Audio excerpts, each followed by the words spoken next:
Welcome to another live stream, and today I'm going to be talking about the Nintendo Switch 2, and I'm not going to be going in about rumors, etc., because as of yet, we still don't know anything about the Switch 2. I did a live stream on this a few weeks ago, and notifications. And I am very guilty, like every other YouTuber, of putting out a video because there's some wild rumor coming out about the Switch 2, and the video I did, I was complaining about that sort of thing. But it is what makes the gaming world go round: rumors and speculation. And besides that, we know the Switch 2 is going to come out in some kind of format, whether it be Switch 2 or Switch Pro or whatever it is. We are looking at 2024. My prediction is that it will be announced, or at least confirmed, in March and be a September release date, ready for the holiday season. Ooh, that's such an American term. Ready for Christmas this year. And what do we know about the Switch 2 so far? Well, pretty much naff all. It's going to be more powerful. That's a given. It's looking like it's going to have an 8-inch screen, and that's not speculation. Nintendo have bought an awful lot of 8-inch LCDs, and the only thing they're going to use them for is their next Switch. So as far as concrete evidence go that the Switch 2 is actually in existence, apart from the proposed dev kits that were at the VGC conference or whatever it was a few months ago, where they were showing off some kind of Zelda remake that would only run on newer hardware. That and the fact that it's going to have an 8-inch screen is pretty much all we know about the Switch 2. But I'm not here today to talk about rumours and specs and things. The question on the title of this video is Nintendo Switch 2, will it fail? And that is a very good question, because Nintendo have Nintendo have this habit of bringing out a console that absolutely rocks, and it just takes the gaming world by storm, and then the follow-up pretty much flops. So we always talk about the Wii and the Wii U. You've got the Wii, fantastic console, sold over 100 million units. It was then followed up by the Wii U, and it was one of the worst selling consoles of all time. I think it sold about 13 million, and that's it. Not a bad console. That's the annoying thing. The Wii U was actually a decent console, but it was poorly marketed. People thought it was just an add-on for the Wii, and it wasn't. It was a good console, but it's part of Nintendo's success and fail cycle. You got the same with the DS, absolutely phenomenal console, followed up by its sequel, the 3DS, which I'm not going to say failed, but it never matched what the DS did. So when we get to the Switch is massively successful. We're talking 140 million units sold, I think. Is the Switch 2 going to fail? And is it going to fail in epic Wii U style? Or is it just going to fail, and fail is a bit of an odd word, is it not going to match the success of the Switch? Don't know. It's got a hard act to follow, and with 140 million Switches sold, there's going to be a massive install base, a massive fan selection, whatever we call it, of Switch users who will need to go somewhere. You can't sit on a platform. I mean, Nintendo it's now 6 or 7 years into the Switch's life. Sales have slowed down, or hardware sales have slowed down. Software sales are still skyrocketing, so it shows that the Switch is still a phenomenal force. But when they bring out the Switch 2, is it going to match? Can it even match the success of the Switch? There's a few things here that can impact on that. So the one thing that everyone is chomping at is whether the Switch 2 is going to be backward compatible.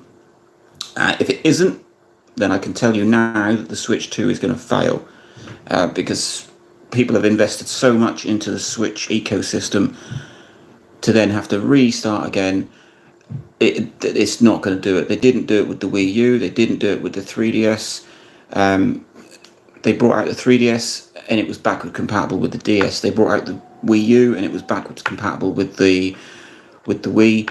For Nintendo to take that huge risk, which they already did with the Switch came out, completely different system. Obviously, you couldn't put a Wii U disc in a Switch, so it cut compatibility altogether, and it was a massive risk, which paid off. But do they want to try that again? Do they want to bring out a new system with new cartridges and make everybody buy all their games again? I don't think so. I think Nintendo are going to be pretty switched on with this. And I've said this in the past, I'm not even entirely sure that this Switch 2 is going to be that fantastic, or even if it's going to be a whole new platform. I think the Switch 2 is going to be like it's going to be more of a Switch Pro. It's going to go down the new 3DS route. So it'll just be a beefed up Switch. It's going to... lost my train of thought now. It's going to have some exclusive games that will only run on it, like the new 3DS did. That platform wasn't very successful at all. It had about 15 games that were exclusive for the new hardware, but it played all of your previous games. And I think, well, I've said this before, I think it's going to be more of a Switch Pro with some exclusive titles.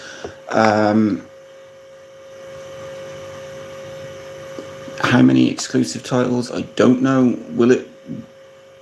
It really is. I don't know. But whatever it does, it has to succeed. And for it to succeed, you need to be able to play your digital downloads from the Switch on it, and you need to be able to put your Switch cartridges into the Switch 2.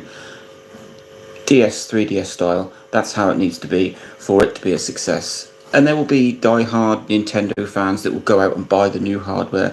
But that's not what the Switch is about. The Switch is about everyday gamers, and everyday gamers don't rush out and buy that new hardware just because it's come out. It's got to have some kind of attraction. Yeah.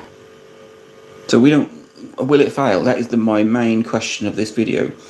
And it's a bit of it depends on what Nintendo do with it. Like I said, if it doesn't maintain backward compatibility, it's going to fail. If it comes out and it's too expensive, it's going to fail. If it makes some glaring mistake, like switching accounts over or not being able to bring your Nintendo account with you from your Switch, it's going to fail. And then you've got the whole thing about the size. Now, if it's got an 8-inch screen, it's going to need bigger Joy-Cons. That's going to make the whole unit huge. If they still maintain this portable hybrid side of it, that is an 8-inch hybrid portable handheld, and that's one thing that I don't agree with. I think the Switch itself is too big as a portable console. I much prefer the design and the size of the Switch Lite. You've got a 5.5-inch screen flanked with controls, and that is big enough. The big Switch, regular Switch, OLED Switch, is too big and too flimsy. The Joy-Cons move, they wiggle, they rattle. I'm not a big fan of that, and if they go up and make this new Switch 2 with an 8-inch screen, I've seen some mock-ups, I suppose, of what it would look like, and the Joy-Cons, you're not going to be able to use your existing Joy-Cons, so they're going to be new, bigger ones. It's going to make the whole system huge. I think that will put people off. I did read somewhere that it's something like 80% on this survey of Switch users use their console on a dock, on a TV. Primarily the Switch, I don't care what Nintendo say, is designed to be played on a TV.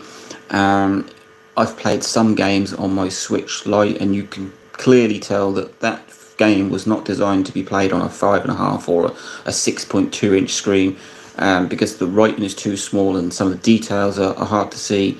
I'm not going to say that the handheld side was an afterthought, but it's clearly aimed as a home console that you can take on the go rather than a dedicated portable console. So having a slightly bigger screen might make it easier for you to see, but it's just going to make that whole console huge, and you get too big and it just knocks out the whole portability of it. Right, I'm going to just have a bit of a stop there, and I'm going to shout out to anyone that is on my comments. So I've got Nandi, says, "Hi dude, how are you?" Well, I'm doing good, thanks. Atom, not sure who he is, but he's... Why are you asking about the PS5 Pro? I'm not actually even going to answer that question because I'm not interested in the PS5 Pro, and that's not what this video is about. Then I've got Dragonborn Hunter. Hello. Switched on. Not sure what you mean by that. So anyone else watching, drop a comment. I'll give you a mention if I see it. Back to the question: will it fail? Well, like I said, it depends on what Nintendo do with it, but they do need to be very careful not to alienate the current Switch user base. Otherwise, it's going to fall flat, and they need to make it very clear. They need to not go down the Wii U route where people just didn't realise that it was a whole new console. They need to make it very clear that the Switch 2, Switch Pro, Switch Extreme, Switch whatever they want to bloody call it, even if they don't call it Switch, that would be a huge mistake. I think personally they need to keep that name. They can't come out with the Nintendo pen or whatever it is they want to call it. They need to maintain that whole Switch ethos, unless of course it doesn't switch, and unless they go back to just having a home console, and then they could call it whatever they like. But they're not going to do that. We've already got these 8-inch screens that are supposedly being bought up by Nintendo. That pretty much secures the fact that it's going to be a follow-up to the Switch. And if a follow-up to the Switch needs to be backward compatible, it needs to have better battery life, and it needs to be able to play everything that the Switch can. Otherwise, it is just going to fall flat on its face. It's going to annoy a lot of people. When they brought the Switch out, it was a huge end of an era for Nintendo because they cut the Wii U as their home console, and they cut the 3DS as their portable side, and they made a huge gamble in combining both into one. Because if the Switch had failed, that could have annihilated Nintendo altogether. Having one console as your main source of sort of revenue, income, gaming is a risky thing. I mean, you've got people like Microsoft and Sony that hang everything on their latest release. Nintendo have always had a main console and a portable counterpart, and luckily one of them has always done pretty well, which can counteract the poor sales of whatever other system didn't do very well. But to squash that into one with the Switch, it was a huge gamble. Of course it paid off, but they've got to make sure that whatever they bring out next, it works. It's a success. Otherwise we could see Nintendo going the same way as Sega. just releasing failure after failure until they duck out altogether. And that ain't going to happen. Nintendo are, at the minute, the strongest gaming company in the market. They easily push out Sony and Microsoft. So, a bit of a long-winded video for such a simple question. Will it fail? Not if Nintendo do it right. Not if Nintendo listen to what people are asking for. No, then it will be a massive success. We need it. The Switch is a great console. It's typical Nintendo, where they don't push the bar out. They just have a kind of unique selling point, the hybrid Switchy thing. But they don't go out and try and release the most powerful console. But I think we need a more powerful console. We're now 6 years in. We need to see a Switch with more beef. And it's rumoured to be PS4 beef, so it's not up there with the Series X or anything like that. But it's a generation shift in terms of backwards, really. I would class the Switch at the minute as more like a PS3. So we need the Switch 2. It's going to jump generation and be about as powerful as the PS4, which can bring in some real awesome games. So will it fail? Well, that depends on what Nintendo do and whether they listen to what people want. Let me know what you think. Thank you all for watching, and well, anyone who commented, like, subscribe, enjoy, watch my other videos.